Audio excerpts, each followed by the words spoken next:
ရန်အခွင့်အရေးဟာဘဝပေးတဲ့ကုသိုလ်ပါတို့တွေ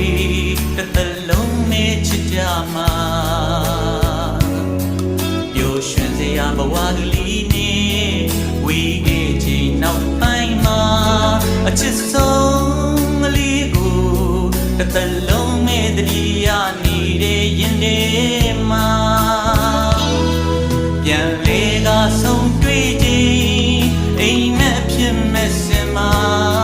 အချစ်ရဲ့ကိုဝမ်းနေဝမ်းလေသာတကယ်ဆိုရင်တယောက်တည်းမို့မင်းမရှိရင်မပြိုရဲ့ပါအချစ်ဆုံးကလေးရဲ့တစ်သလုံးမဲ့တတိယနေတဲ့ရင်ထဲ